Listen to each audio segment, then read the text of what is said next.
Krishna Hare Hare Hare Rama Rama Hare Hare Jaya Gurudeva Jaya Gurudeva Jaya Gurudeva Jaya Gurudeva Gurudeva Jaya Gurudeva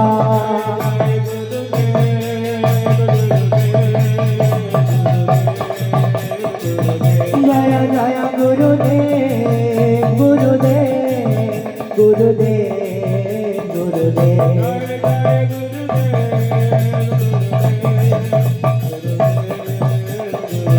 Jaya Jaya Gurudev Gurudev Gurudev Gurudev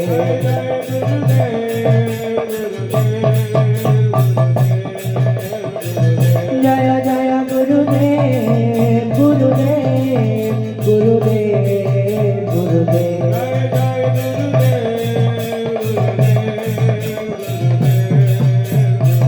Jaya Jaya Gurudev Gurudev Gurudev Jaya Gurudeva Jaya Gurudeva Gurudeva Jaya Gurudeva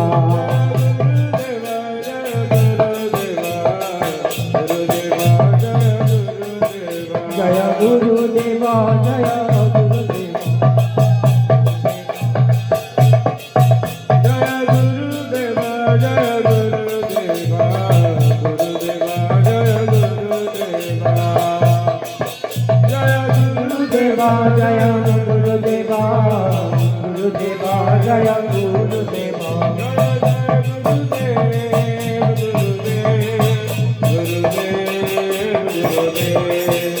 Gurudev Gurudev Jai Jai Gurudev Gurudev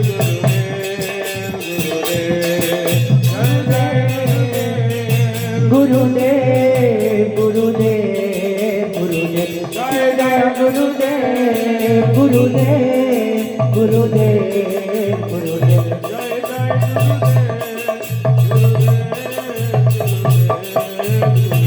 Jaya Jaya Gurudev Gurudev Gurudev Gurudev Jaya Jaya Gurudev Gurudev Gurudev Gurudev Jaya Jaya Gurudev Gurudev Gurudev Gurudev Gurudev Gurudev Gurudev Gurudev Jaya Jaya Gurudev Gurudev Gurudev Gurudev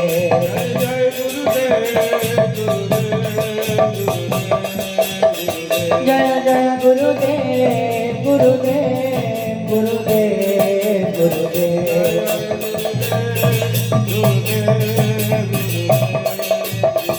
Jaya Jaya Gurudev Gurudev Gurudev Gurudev Hare Krishna Krishna Krishna Krishna Hare Hare Hare Rama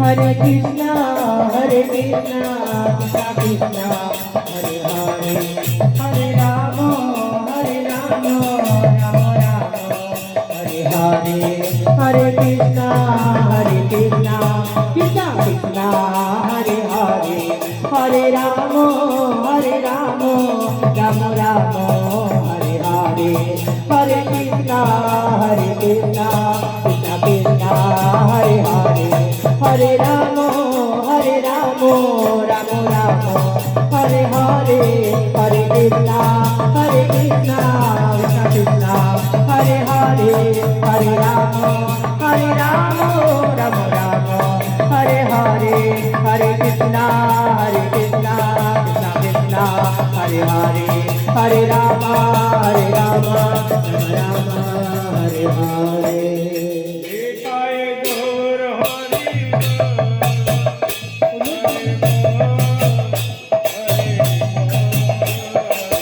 Nitai Gaur Hari Bol Hari Bol Hari Bol Hari Bol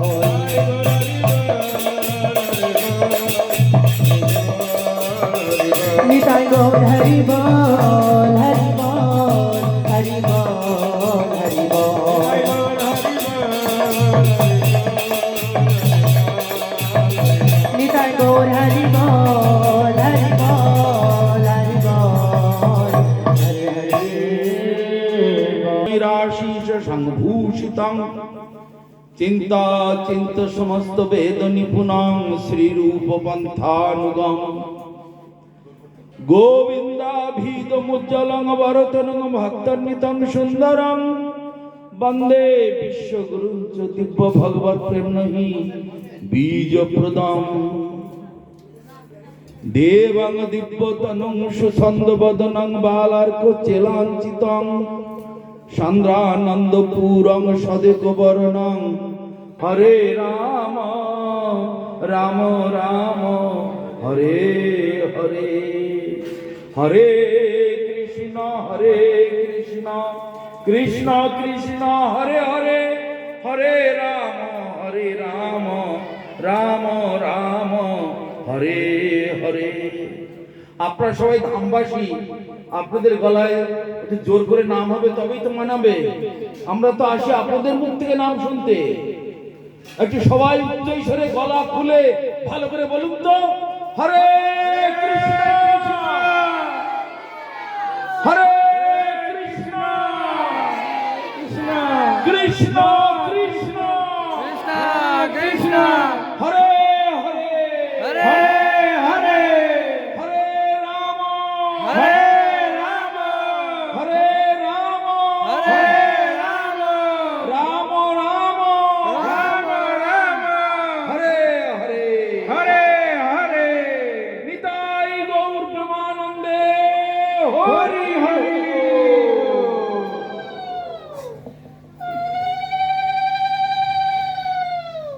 অনেকদিন পরে আবার আপনাদের সঙ্গে সাক্ষাৎ হলো। গুরুপাদ পদ্মে দণ্ডবাদ প্রণাম নিবেদন করে আপনাদের সঙ্গে দু চার কথা একটু ঠাকুরের কথা আলোচনা করব। আমার পূর্ববর্তী বক্তা আমার গুরু ভ্রাতা ভূদেব প্রভু সুন্দর কীর্তন করেছেন, আমি উপস্থিত থাকতে পারিনি, আমি রাস্তায় ছিলাম অফিসের টাইমে, গাড়িতে ভিড় থাকার জন্য। সৌভাগ্য কীর্তনে অনেক সময় শুনেছেন, ধামবাসী জনে প্রণতি করিয়া মাগিব কৃপার লেশ। ধামবাসীদেরকে প্রণাম করতে হয়, করে তাদের কৃপা প্রার্থনা করতে হয়। তো আপনারা সবাই ধামবাসী। এই ধামেতে নিত্যানন্দ প্রভু মহাপ্রভু বিচরণ করেছেন, পঞ্চতত্ত্বগণ এখানেই বিচরণ করেছেন। এই গঙ্গাতে মহাপ্রভু নিত্যানন্দ প্রভু পঞ্চতত্ত্বগণ জলক্রীড়া করেছেন। আপনাদের গ্রামের আপনাদের দেশের মাহাত্ম্য সারা পৃথিবী এসে এখানে ধুলোয় গড়াগড়ি দিচ্ছে। বিচার করে দেখুন আপনারা কত বড় ভাগ্যবান। তাই আপনাদের এলাকায় ঢুকলে বহু লোকের গলায় একটু মালাও দেখতে পাই না, কপালে তিলকও দেখতে পাই না। বিদেশিরা এসে কি দেখবে, কি শিখবে?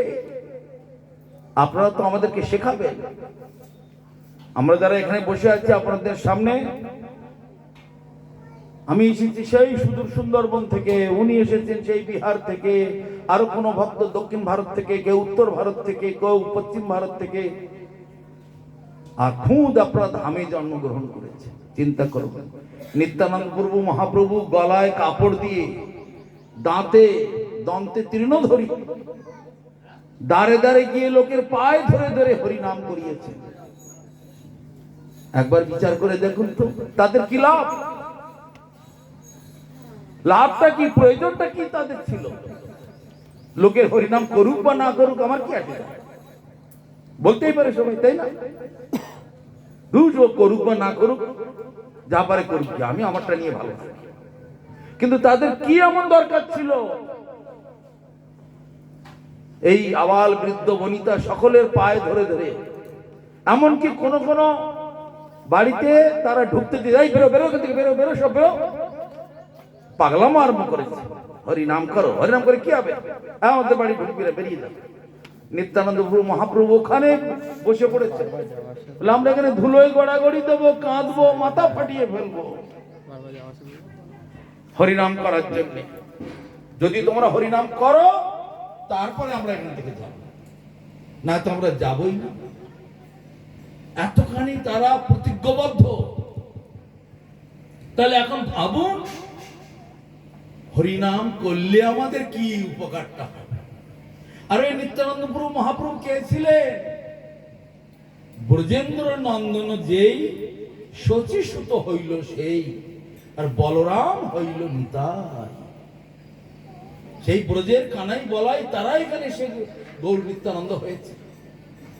গদাধর পণ্ডিত রাধারানী ছিলেন,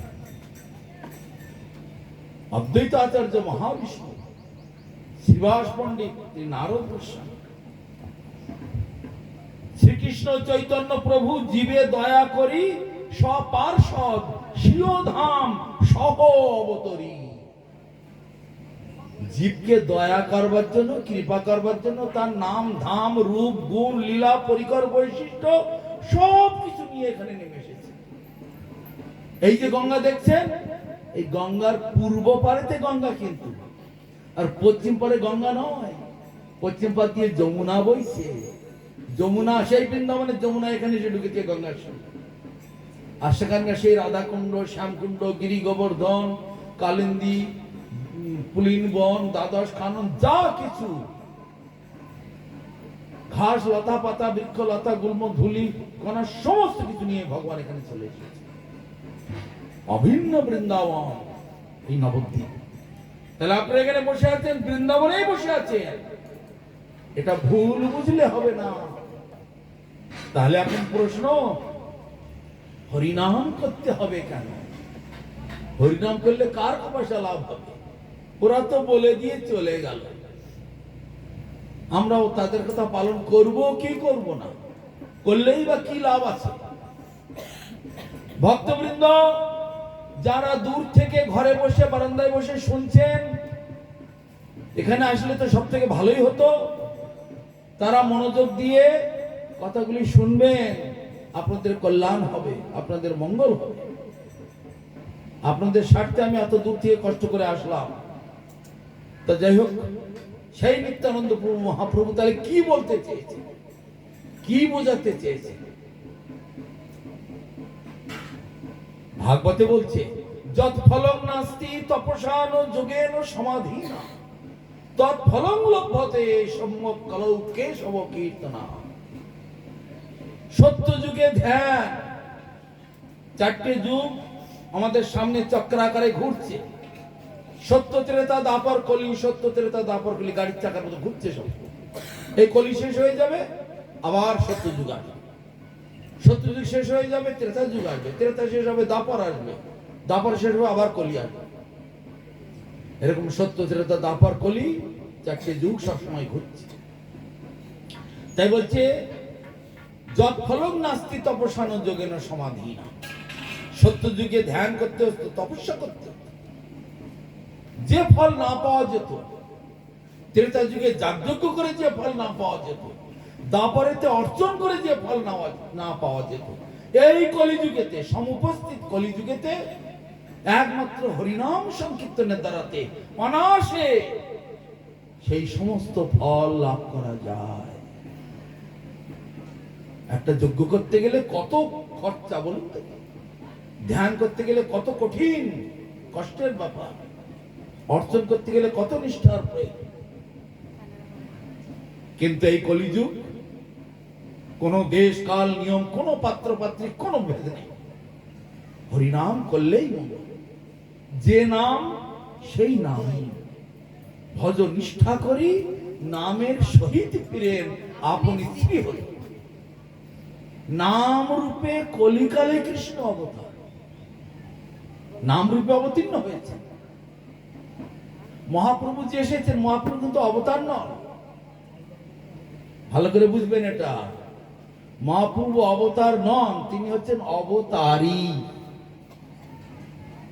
আর নাম রূপে অবতীর্ণ হয়েছে, নাম প্রভু বলা হয় সেই, উনি স্বয়ং ভগবান। এই স্বয়ং ভগবান কোথায় লেখা আছে? লেখা আছে ব্রহ্ম সংহিতায়। ব্রহ্ম যখন দেখছেন, সেখানে তখন দেখতে পাচ্ছেন গোলক বৃন্দাবনেতে শ্বেতদ্বীপেতে সেখানে শুক্লবর্ণ, শ্যামবর্ণ, রক্তবর্ণ, পীতবর্ণ, গৌরবর্ণ সব সেখানে ভগবানের সব বিশেষ বিশেষ রূপ সেখানে বিদ্যমান। এখানে নাম রূপে অবতীর্ণ হয়েছে। তো সেই নাম কে আশ্রয় করলে অনায়াসে এই ত্রিতাপ জ্বালাময় জগৎ থেকে উদ্ধার পেয়ে কোথায় যাব? উদ্ধার পেয়ে আমাদের নিজের বাড়ি, নিজের ঘরে যাব। এখানে কিন্তু আমাদের জায়গা নয় কারো। এখানে যদি জায়গা হতো তাহলে আমরা ছেড়ে দিয়ে চলে যাই কেন? আশেপাশে, সামনে পেছনে, এদিকে সেদিকে, ওদিকে পাড়া প্রতিবেশী সব এক এক করে মরে যাচ্ছে। আর বল হরি করতে করতে শ্মশানে। কোন দিন কার কখন পালা আসবে তার ঠিক নেই, তাই না? নিঃশ্বাসের কোনো বিশ্বাস নেই। আপনি এগিয়ে এগিয়ে চলে আসুন, আরো এগিয়ে চলে আসুন। হ্যাঁ, আসুন, বসুন বসুন। অতএব নিঃশ্বাসের বিশ্বাস নয়। আর এখানে ত্রিতাপ জ্বালা। আপনারা বলবেন কোথায় ত্রিতাপ জ্বালা? আমরা তো কিছু বুঝতে পারি না। এই গরম পড়েছে, একটু পরে কিছুদিন পরে আবার বৃষ্টি নেমে যাবে, কিছুদিন পরে আবার শরৎকাল আসবে, আবার একটু শীতকাল আসবে। তো ত্রিতাপ জ্বালা কোথায়? তিন প্রকারের দুঃখ কষ্ট সমস্ত জীবেরা পাচ্ছে। আদি দৈবিক, আদি ভৌতিক আর আধ্যাত্মিক। এই ত্রিতাপ জ্বালা, এই অনুভূতিটা হওয়ার দরকার। তবেই তো মানুষ। দুর্লভ মনুষ্য জন্ম লোভিয়ার সংসারে কৃষ্ণ না ভজি নয়ে দুঃখ কহিব কার। এই ত্রিতাপ জ্বালাময় জগৎ, এখানে তিন রকমের দুঃখ কষ্ট, আদি দৈবিক, আদি ভৌতিক আর আধ্যাত্মিক। প্রত্যেকটা জীবকে এই তিন জ্বালায় জ্বলতে হচ্ছে। নর্দমার কীট পতঙ্গ থেকে শুরু করে একেবারে দেবী দেবতা, একেবারে ব্রহ্মা পর্যন্ত সবাই ত্রিতাপ জ্বালায় চলছে। সুকারণে যারা টিভি দেখছেন, দেখতে পাচ্ছেন সারা পৃথিবীতে বিভিন্ন জায়গায় যুদ্ধ বিগ্রহ হচ্ছে, কত হাজার হাজার লোক মরছে। রাশিয়া ইউক্রেনের যুদ্ধ হচ্ছে, ইসরায়েল ফিলিস্তিনের যুদ্ধ হচ্ছে, তারপরে ওইদিকে পাকিস্তান আফগানিস্তানের যুদ্ধ হচ্ছে, হাজার হাজার লোক হচ্ছে। এই দুনিয়া, এই महफिल किसी काम की नहीं, কোনো কাজে। কোথায় থাকলো বাড়ি ঘর, ছেলে মেয়ে, হাউ হাউ করে কাঁদতে কাঁদতে মরে গেল। তাহলে আমি মানুষটা কোথায়? মানুষ হলে মানুষের মতো বুদ্ধি চাই, মানুষের মতো বিচার চাই। তাই শাস্ত্রে বলছে সবার উপরে মানুষ সত্য, তাহার উপরে না। সবার উপরে মানুষ সত্য মানে এত বড় কথা কোনো মহাজন বলে গেছে, কথাটার একটা যুক্তি আছে। সবার উপরে মানুষ সত্য, তাই বলে আমি মুখ ফুলিয়ে একেবারে খুব দম্ভহম্ব করে চলে বেড়াবো, তা হবে না। এই জন্য বলা হয়েছে সমস্ত জীবের মধ্যে মানুষ হচ্ছে শ্রেষ্ঠ জীব। কেন? মানুষের চিন্তা ভাবনা, মানুষের বিচারধারা, মানুষের বুদ্ধিমত্তা, মানুষের অতীত, বর্তমান, ভবিষ্যৎ তিন কালের পরিস্থিতিটাকে বিচার করা, কোনটা মঙ্গলের পথ, কোনটা অমঙ্গলের পথ, কোনটা সত্যের পথ, কোনটা মিথ্যার পথ, কোনটা মায়ার জগৎ, কোনটা সত্যর জগৎ, এগুলো এই মানুষই আবিষ্কার করতে পারে। কিন্তু কোন পশু পাখির মধ্যে দিয়ে আবিষ্কার করা সম্ভব নয়। তাই জন্য আমাদেরকে এই মানুষটাকে সবার থেকে সেরা বলা হয়েছে। তা সবার উপরে মানুষ সত্য হতে গেলে আমাকে সত্যকে আশ্রয় করতে হবে, সত্যতে প্রতিষ্ঠিত হতে হবে, সত্যকে জানতে হবে, বুঝতে হবে। নিত্যানন্দ প্রভু কে ছিলেন, মহাপ্রভু কে ছিলেন, কি দিয়ে গেলেন, তাতে আমার লাভ কি হবে? নাম করলে মঙ্গল হবে, কিরকম মঙ্গল হবে? সেই তো মরে যাবো সবাই। সবাই যখন মরছে, আমি হরিনাম করলেও আমাকেও মরতে হবে। যে হরিনাম করেনি সেও মরে যাচ্ছে, আর যে হরিনাম করছে সেও মরে যাচ্ছে। তাহলে আর লাভ কি? আমাদের আসল দেহ হচ্ছে দিব্য দেহ, আত্মদেহ বা চেতন দেহ বা নিত্য সনাতন শাশ্বত দেহ। এটা আমাদের কাপড় চোপড়ের মতো, এইটা আসল দেহ নয়। ছোটবেলা থেকে সারা জীবন একটা মানুষ যেমন অজস্র কাপড় পরে, জামা কাপড় পরে, আবার সেগুলো নষ্ট হয়ে গেলে বাতিল করে আবার নতুন জামা কাপড় পরে, সেগুলো খারাপ হয়ে গেলে আবার নতুন পরে, বারবার জামা কাপড়ের পরিবর্তন করে, তদ্রূপ মানুষটা একই থাকে। আমরাও তদ্রূপ আপনার নিজের নিজের কর্ম অনুসারে বারংবার আমরা এই দেহ পরিবর্তন করে থাকি। 84 লক্ষ প্রকারের দেহ আমাদের। কখনো মানুষ, কখনো গরু, কখনো ছাগল, কখনো কুকুর, কখনো বিড়াল, কখনো মাছ, গাছ, শাক, লতা পাতা, হাঁস, মুরগি, ছাগল, ভেড়া, কত কিছু। 84 লক্ষ প্রকারের জন্ম কর্ম অনুসারে। কি করে বুঝবো? কেন বোঝা যাবে না? এই পাড়ায় অনেকগুলো লোক আছে। কোন মানুষ খাটে খায়, ঘুমায়, আর কোন মানুষ দিনের বেলা ঘুমায়, রাত্রে অন্যায় কাজ করে। কোথায় কার বাড়ি কি চুরি করে আনা যায়, কোথায় কার ক্ষেতের ফসল নিয়ে কেটে আনা যায়, কোথায় কার আলমারি ভাঙা যায়, কোথায় কার ঘর ভাঙা যায়। তাহলে রেজাল্ট কি হবে? যে খাটে খায়, পরিশ্রম করে, তার মনে আনন্দে সে বসবাস করছে। কিন্তু যে চুরি করে করে, ডাকাতি করে করে খেলো, তার কি অবস্থা? যে কোনো সময় ধরা পড়ে যায়, পুলিশের লাঠি খেতে খেতে জেলখানায় ঢুকে চলে গেল। পাপের মধ্যে আবার অনেক ভারী পাপ আছে। তাহলে দেখতে একই সময় কর্ম অনুসারে সেরকম শাস্তি সে পাচ্ছে। এরা হরিনাম করেছে, কাজকর্ম করছে, বাজাতে কিনে আনছে, খাচ্ছে, ছেলেপুলে পালন করছে, ভালো আছে, সুখে আছে। পাশের প্রতিবেশী সে দেখা যাচ্ছে 2 নম্বরে কাজ করছে, তার ফল তাকে পেতেই হবে। ঠিক সেই রকম এই জগতে যারা ভগবানের অনুশাসিত, ভগবানের অনুমোদিত সেবা কাজ বা সংসারটাকে সাজিয়ে নেয়, তাদের কখনো দুঃখ কষ্ট আসে না।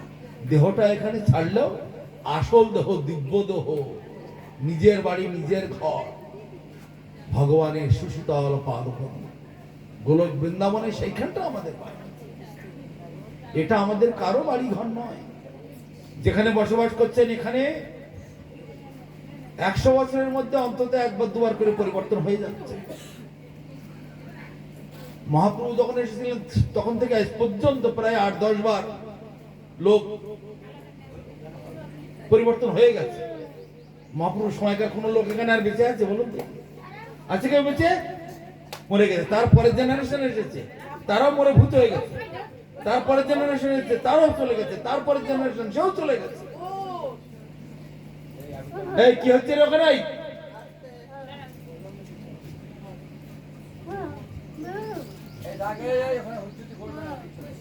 আরে এখন কথাবার্তা হচ্ছে, তোমার ঝামেলা করো না। বসে বসে কত শুনবে তো শোনো।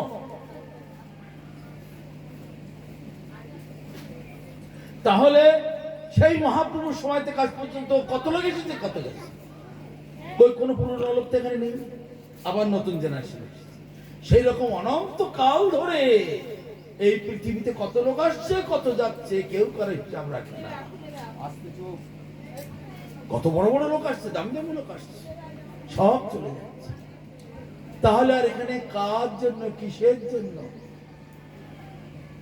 তার মানে এটা আমাদের জায়গা নয়, এটা বিচার করে নিতে তো কোনো অসুবিধা নেই। তাহলে এখন আমরা কোথায় ছিলাম, কি আমাদের পরিচয়, এগুলো জানতে। তার জন্য সাধুগণ আছে, তার জন্য গ্রন্থ আছে, শাস্ত্র আছে। এইভাবে বিচার করলে আর কখনো আমাদের এই মায়ার প্রতি আর আসক্তি থাকবে না। এটা হচ্ছে মায়া জগতের প্রতি একটা মিথ্যা আসক্তি। মিথ্যা কেন বলা হয়েছে? শেষমেশ যোগ বিয়োগ গুণ ভাগ করে হাতে শূন্য ছাড়া আর কারো কিছু জোটে না। এখানে স্বপন সে খেটে খুঁটে সারা জীবন পরিশ্রম করে ঋণ টিন করে একটা বাড়ি করবে, কি খাটে খাটে কি পরিশ্রম করে, কিন্তু শেষকালে সব ফেলে দিয়ে তাকে চলে দিতে হবে কি না? প্রত্যেকটা লোকের এইরকম অবস্থা।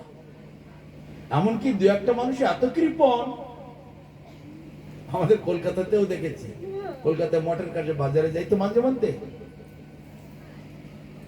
চাকরি করে যা টাকা আনি স্ত্রীর কাছে দেয়, স্ত্রী 50 টাকা করে দেয়, 50 টাকার সবজি আনে।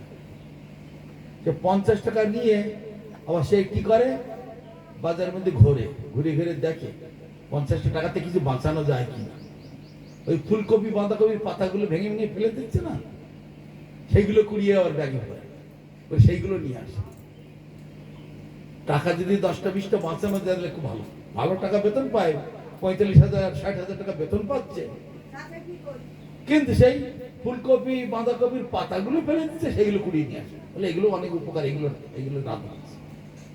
তাহলে এত কৃপণ, টাকা জমাচ্ছে, কিন্তু সেই টাকা কি নিয়ে চলে যেতে পারবে বিদায়কালে, চলে যাবার সময়? কিন্তু শেষকালে সব ফেলে দিয়ে চলে যাবে। তাহলে কিসের আসক্তি? তাই নিত্যানন্দ প্রভু মহাপ্রভু এসে বলছেন, দেখো ওরে জীব, তোমরা জেগে ওঠো, জেগে ওঠো, আর জেগে জেগে ঘুমিও না। এখানে আমাদের একটি প্রভাতী কীর্তনেতে আছে, জীব জাগো, জীব জাগো। গোরা চাঁদ বলে, কত নিদ্রা যাও মায়া পিশাচির কোলে, আর কতকাল ঘুমিয়ে থাকবে। এনেছি ঔষধি, ওষুধ এনেছি, কি? মায়া নাশিবার লাগে। এই যে মিথ্যা মায়া, এইটা তোমার থেকে ছেড়ে দেওয়ার জন্য হরিনাম করলে মায়া আপনি ছেড়ে চলে যাবে।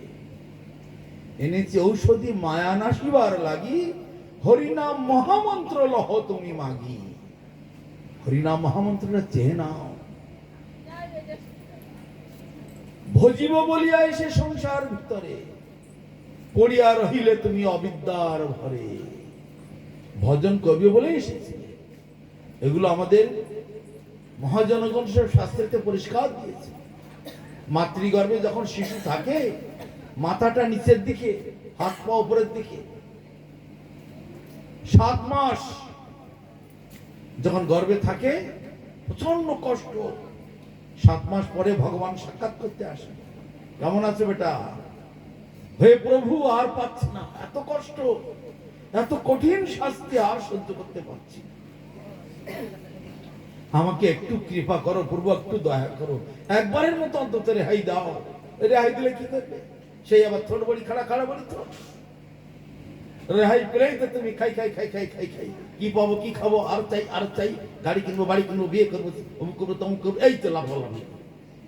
আমাকে তখন ভুলে যাবে না প্রভু, আর এই কঠোর শাস্তি, এর থেকে তোমার ভজন করব, আহার আমি এত কষ্ট সহ্য করতে পারছি, তাই নাকি? তাহলে বলো, প্রতিজ্ঞা করছে তো? হ্যাঁ প্রভু, এবার জন্ম হলেই তোমার ভজন, আর এই নিচে মায়ার জগতে আর খাবো না। কি কঠোর পরিশ্রম, কি কঠোর কষ্ট আমি উপলব্ধি করতে পেরেছি। এইবার আমাকে কৃপা করো। সেই 7 মাস বয়সে তখন ভগবান পরমাত্মা রূপে আত্মার কাছে একটা জায়গা তৈরি করে দেন। তো প্রত্যেকের ভিতরে আত্মা আর পরমাত্মা, আত্মা আর পরমাত্মা। পরমাত্মা এখানে আছে মায়ার মাইক দেহের ভেতরে, সেই জন্য পরমাত্মার সঙ্গে কিছু মায়ার গন্ধ আছে। কিন্তু এই পরমাত্মা জগৎ ছেড়ে, মানে দেহরূপী খাঁচাটাকে ছেড়ে বিরজা পার হয়ে বৈকুণ্ঠ লোকে যখন প্রবেশ করব, সেখানেও কিছু কিছু মায়ের গন্ধ আছে। কেননা ভগবান মহাবিষ্ণুর 3টি অংশ, কারণ্যবসায়ী বিষ্ণু, গর্ভদক্ষায়ী বিষ্ণু আর ক্ষীরোদক্ষায়ী বিষ্ণু। এই 3টে স্তর পার করে অযোধ্যা, তারপরে মথুরা, তারপরে দ্বারকা, তারপরে মথুরা পার করে তারপরে গিয়ে বৃন্দাবন। সেইখানে গেলে আর মায়ার কোনো গন্ধ নাই। সেই জন্য আমাদের অন্তিম গন্তব্যস্থল হচ্ছে গোলক বৃন্দাবনের রাধা গোবিন্দের চরণে সেবা করা, আর সেবার সঙ্গে সঙ্গে আমাদের নামও করতে হবে, কেননা কলিযুগেতে নাম রূপে ভগবান এসেছে। নাম করলে আবার শুধু নাম করলেই হবে না, সেবা করতে হবে, আবার শুধু সেবা করলেও হবে না, নামও করতে হবে। অথ শ্রীকৃষ্ণ নামাদি নো ভাবে গ্রাহ্য ইন্দ্রিয়, এটি ইন্দ্রিয় গ্রাহ্য নহে। এর উপর তুলে দাও, ভগবানের নাম ইন্দ্রিয় গ্রাহ্য নয়। আমাদের এই জগতের সিনেমা যাত্রায় যত গান আছে এগুলো সব মাইক মানুষে তৈরি করেছে, কিন্তু এই যে হরে কৃষ্ণ মহামন্ত্র আমরা জপ করছি এটা কোনো মানুষে তৈরি করেননি, সাক্ষাৎ গোলক বৃন্দাবন থেকে এই জগতে অবতীর্ণ হয়েছে। তাই এই কোনো জড় জাগতিক নাম নয়। হরে কৃষ্ণ কৃষ্ণ কৃষ্ণ হরে হরে, হরে রাম রাম রাম হরে হরে। তার মানে রাধা কৃষ্ণ কৃষ্ণ কৃষ্ণ রাধা রাধা, রাধা রাম রাম রাম রাধা রাধা। তাহলে তাহলে হরে কৃষ্ণ মধ্যে রাধা কৃষ্ণ বললেই হবে? তাও হবে না। কেন? সেই আইন সেই বিচার ছিল দাপর যুগেতে, তার আগে ছিল কি? তার আগে ছিল দাপর, এই কলির আগে ছিল দাপর যুগ। হরে মুরারে মধুকৈট ভারে, গোপাল গোবিন্দ মুকুন্দ সৌরে, যজ্ঞেশ নারায়ণ কৃষ্ণ বিষ্ণু, নিরাশ্রয় মাং জগদীশ্বর কৃষ্ণ। আর তার আগে ছিল ত্রেতা যুগ, রাম নারায়ণ অনন্ত মুকুন্দ মধুসূদন, রাম নারায়ণ অনন্ত। দেখ তাড়াতাড়ি করে ভর্তি দিয়ে একটু খবর হয়ে গেছে। তাহলে চার যুগের চারটি নাম। এখন আছে আমরা কলিযুগে, এখন যে নাম সেটি আমাদের জপ করতে হবে। এখন এই রাধা কৃষ্ণ বললেও হবে না, রাম রাম করলেও হবে না, নম ভাগবতে বসুদেবায় ওং নম ভাগবতে বিষ্ণবে নম এইসব বললেও হবে না। যেমন এখানে আমাদের যখন যেমন সরকার আসছে সেই সরকারের নিয়ম মেনে চলতে হচ্ছে না। যখন কংগ্রেস ছিল কংগ্রেসের আইন মেনে চলতে হয়েছে, যখন সিপিএম হলো সিপিএম এর আইন মেনে চলতে হয়েছে, এখন তৃণমূল সরকার চলছে তৃণমূলের আইন মেনে চলতে হচ্ছে, আবার ভবিষ্যতে যদি কখনো কোনো অন্য সরকার আসে তার আইন মেনে চলতে হবে। তেমনি ভগবানও এখানে চারি যুগের চারটা আইন বানিয়ে রেখেছে। এখন এই কলি যুগের জন্য হরিনাম করতে বলা হয়েছে। তো এখানে হরিনাম বাদ দিয়ে আমি ওই ত্রেতা যুগের দাপর যুগের অন্য যুগের নাম বললে তো হবে না। এমনি সাধারণভাবে মন্ত্র হিসেবে আমরা জপতে পারি, কিন্তু নিত্য জপনীয় হবে না। নিত্য জপনীয় হরিনাম হচ্ছে জপ করা যাবে, স্মরণ করা যাবে এবং কীর্তন করা যাবে। জপনীয়, স্মরণীয় এবং কীর্তনীয়। এই কলিযুগের জন্য হরিনামকে কীর্তন করতে হবে বা জপ করুন, হরিনামটাই করতে হবে। আর এদিকে এবং এটা দিব্য, এটা জড় জাগতিক নয়। যে নাম সেই কৃষ্ণ, ভজ নিষ্ঠা করি আর নামের সহিত ফিরেন আপনি শ্রী হরি। স্বয়ং কৃষ্ণ এই নামের সঙ্গে সঙ্গে ঘুরছে।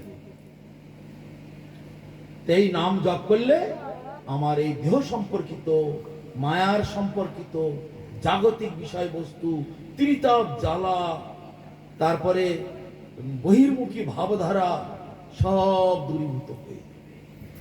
সেই জন্য মহাপ্রভু এক কথায় বলেছেন, হরি নামে সর্বসিদ্ধি, সব রকমের স্যাটিসফ্যাকশন কেবল হরি নামেতে। এত নামের শক্তি। কোন কোন লোক হরিনাম করে, বাড়িতে কোন একটা দুর্ঘটনা ঘটেছে, হরিনামের মালা টালা ফেলে দিয়ে হউ করে কাঁদছে, হরিনাম করে আমার কি। এগুলো হচ্ছে মূর্খ মানুষ। তোমার কোনো কর্মফল ছিল তার জন্য তুমি ভুগছো। পাণ্ডবদের সঙ্গে কৃষ্ণ স্বয়ং ছিলেন। সেই পাণ্ডবগণ, তাদের কি দুঃখ কষ্ট ছিল না? পঞ্চ পাণ্ডবের একজন মাত্র স্ত্রী, তাকে প্রকাশ্য সবাই বস্ত্র হরণ করে নেওয়া হচ্ছে। কত বড় দুঃখের ব্যাপার! তাদের ন্যায্য অধিকার, সেই রাজ্য কেড়ে নেওয়া হলো। কেড়ে নিয়ে তাকে সেই রাজ্যে কেড়ে নিয়ে তাদের বনবাসে পাঠানো, 12 বছর বনবাস, আবার 1 বছর অজ্ঞাতবাস। ন্যায্য অধিকারটার কিছুই দেওয়া হলো। তারা এটা কি দুঃখ কষ্ট নয় তাদের? ভগবান তো সঙ্গেই ছিলেন। ভগবান সঙ্গে থাকুক আর না থাকুক, আমার নিজের কর্ম তাকে টানতেই হবে। কর্মের ফল আমাকে নিয়ে চলতেই হবে। সেখানে কারো কোনো ছুট নেই, ছাড় নেই। তদ্রূপ এই জগতের একটু দুঃখ কষ্ট হলেই ভগবানকে ভুলে যায়, নাম টাম করা বন্ধ করে দেয়, একাদশী করা বন্ধ করে দেয়। এইসব এগুলো হচ্ছে অত্যন্ত দুর্ভাগ্যের পরিচয়। দুর্ভাগা না বোঝে কৃষ্ণলীলা তত্ত্ব সার, শুকর যেমন না চেনে মুক্তার হার। একটা ছোট্ট গল্প প্রসঙ্গ তো মনে পড়ে গেল। কলকাতায় আমাদের মঠের পাশে একজন মাতাজি ছিল। তার একটি ছেলে আর একটি মেয়ে। স্বামীটা মারা গেছে, বয়স তখন অল্প। ছেলে মেয়েটাকে অনেক কষ্টে মানুষ করেছে। মানুষ করার পরে মেয়েটা বিয়ে দিলেন। ছেলেটা বিদেশে পড়তে চলে গেল, ভালো ব্রিলিয়ান্ট ছেলে ছিল। তো সরকারি খরচায় সে পড়ে, আর সেখান থেকে কিছু টাকা বাঁচিয়ে তার মাকে দেয়। মা তাই খেয়ে পরে বেঁচে থাকে। মেয়েটা বিয়ে দেওয়া হয়ে গেছে, কিন্তু শ্বশুর বাড়িতে প্রচন্ড নির্যাতন সেই মেয়েটা। মায়ের কি আর মন ভালো থাকে? একটি ছেলে একটি মেয়ে, ছেলেটা থাকে বিদেশে, মেয়েটা বিয়ে দিয়েছে, তার শ্বশুর বাড়িতে নির্যাতন। সে মা কি সুখী হতে পারে? আপনার সব তো মায়ের জান। তো এমন দুঃখ কষ্ট পেতে পেতে পেতে পেতে হঠাৎ একদিন শুনলো মেয়েটা মারা গেছে, হসপিটালেই মারা গেছে, ছোট বাচ্চা রেখে। মায়ের কি অবস্থা! আবার বাচ্চাটাকে আনতে গেল, শ্বশুর বাড়ির লোকেরা দেবে না, বাচ্চাটা দিলই না, দূর দূর করে তাড়িয়ে দিল। আরো কি কষ্ট! ছেলেও কাছে নেই, ছেলেও বিদেশে। সন্তানের শোকে মেয়ের ছেলেটি, সেই মহিলাটি পাগল হয়ে গেল। সে এমন পাগল হয়ে গেল, খাওয়া দাওয়া বন্ধ, কথাবার্তা কিচ্ছু বলে না, চুপ হয়ে গেল। ডাক্তারকে দেখলো, ডাক্তার বলছে একে যাই করে কান্না করাতে হবে, কাঁদতে যদি পারে তাহলে মেয়েটা বেঁচে যাবে। তখন বেশ 10-12 দিন হয়ে গেল, কিছুই খায় না। মাঝে মাঝে একটু জল খায়, বুকটা, আর শুধু বলে বুকটা জ্বলে গেল, জ্বলে গেল, জ্বলে গেল। শুধু একটাই কথা, বুকটা জ্বলে গেল, বুকটা জ্বলে গেল। এখানে একটা আগুন, এখানে যেন আগুন জ্বলে যাচ্ছে, এরকম বলতেছে। আর ওই ছুটন্ত বাসের সামনে লাফিয়ে পড়তে চায়, ব্রিজের উপর থেকে লাফিয়ে পড়তে চায়, কিন্তু পাশে পাশে মেয়েরা তাকে ধরে রেখেছে, রক্ষা করে, মাঝে মাঝে দড়ি দিয়ে বেঁধে রাখে। তারপরে সেইখানে ওই বাগুইহাটির ঘটনা, সেইখানে বাগুইহাটির চাল মার্কেট আছে, চাল মার্কেটেতে ওরা ওখানে বছরে একবার করে গণেশ পুজো করে। সব দোকান টোকান পাট সরিয়ে দিয়ে সেখানে নামযজ্ঞ, 7 দিন ধরে নামযজ্ঞ হয়। তো পাড়ার মেয়েরা সবাই মিলে ঠিক করলো, নামে আসরে শুনেছি নামের নাকি বিরাট মহিমা, সর্বসিদ্ধি। তাহলে ঠিক আছে, একে নিয়ে আমরা ওই হরিনামের ওখানে নিয়ে যাবো, দেখি কিছু হয় কি। পাড়ার মেয়েরা সবাই মিলে তাকে জোর করে ধরে একবারে স্টেজের পাশে নিয়ে জোর করে চেপে বসিয়েছ। হরিনাম করতে বললেও করে না, চুপ করে শোনে। হাত তালি দিতে বললে দেয় না, চুপ করে শোনে। কিছুক্ষণ পরে, ওই 1 ঘন্টা খানেক পরে হরিনাম শুনতে শুনতে শুনতে শুনতে হঠাৎ লাফিয়ে উঠেছে, বেঁচে গেলাম বেঁচে গেলাম বেঁচে গেলাম বেঁচে গেলাম। কি কি কি হয়েছে কি হয়েছে? আগুনটা নেমে গেছে, আগুনটা নেমে গেছে। এখানে একটা আগুনের গোলা আটকে ছিল, এটা নেমে গেছে নেমে গেছে নেমে গেছে। নেমে গেছে, আগুনটা নেমে গেছে। 8 ঘন্টা খানিক হরিনাম শুনেছে, নিজে তাও করিনি, শ্রবণে তাও করলাম। ওই যে হরিনামটা কানে শুনেছে, কর্ণরন্ধ্র পথ দিয়া হৃদয় মাঝে প্রবেশিয়া বরিশয় সুধা অনুপম। শুধু কান দিয়ে শুনেছে হরিনামটা, শুনে বুকের কাছে যে আগুনের গোলা একটা আটকে ছিল সেটা নেমে গেছে, একেবারে লাফিয়ে উঠেছে, আগুনটা নেমে গেছে নেমে গেছে। তারপরে ওই কীর্তনিয়াদের সঙ্গে তালে তালে হাতে তালি দিচ্ছে, আরে এই কীর্তন কর কীর্তন কর, ও কীর্তন করছে তালি দিচ্ছে। প্রায় ঘন্টা দেড়েকের মতো করলো ওদের সঙ্গে। তারপরে বলছে আমার খিদে পেয়েছে, আমার খুব খিদে পেয়েছে। তখন ওখান থেকে তুলে নি, কেন 10-12 দিন তো খায় না। তারপর তাকে শরবত খেতে দিল, তাকে একটু ফল খেতে দিল, তারপরে একটু তাকে দুধ খেতে দিল, একটু একটু করে তাকে খাওয়াতে খাওয়াতে আস্তে আস্তে মেয়েটা একটু স্বাভাবিক হলো। কিন্তু সেই আত্মহত্যা করতে যাওয়া আর এই বুকটা জ্বলে গেল, এই কথাগুলো আর তারপর ধীরে ধীরে ধীরে ধীরে ধীরে ধীরে ধীরে ধীরে আমার সঙ্গে আবার বৃন্দাবনেও গিয়েছিল। না, এখন আর আমার কোনো কষ্ট হয় না, তখন আমি তো মরেই যেতাম আত্মহত্যা করতে। তাহলে হরিনামের এত শক্তি, আত্মহত্যা করতে যাচ্ছে সেখান থেকে মানুষটা ফিরে এসেছে। আগুনের গোলা বুকের কাছে আটকে আছে, সেখান থেকে ফিরে এসেছে, এত শক্তি। সেই হরিনাম নিত্যানন্দ প্রভু মহাপ্রভু পঞ্চতত্ত্বগণ এই জগতে পরিবেশন করেছে, করে তারা চলে গেছে। কাদের জন্য? আমাদের জন্য। এ কথা শুধু আজকে নয়, বহু কাল আগে থেকে বলা আছে। মহাপ্রভু নিত্যানন্দ প্রভু তো 500 বছর আগে এসেছিলেন। শ্রীমদ্ ভাগবত রচনা হয়েছে 5500 বছর আগে। সেখানেই বলা আছে, নির্দেহ মাদ্যং সুলভং ফলবং গুরু কর্ণধার মায়ানুকূলেন নবস্যতেরিতাম পুমান ভবাব্দিগ্ন তরে আত্মহা। এই মনুষ্য দেহটা একটা সুন্দর নৌকার মতো। নৌকো কোথায় থাকে? জলে থাকে। এই মনুষ্য দেহটা একটা নৌকার মতো। নৌকার মধ্যে যাত্রী, যাত্রীটা কে? আমি, মানে আমার আত্মা। আমি হলাম নৌকার যাত্রী। নৌকার মাঝিটাকে? গুরু কর্ণধারম। গুরুদেব হচ্ছে মাঝি।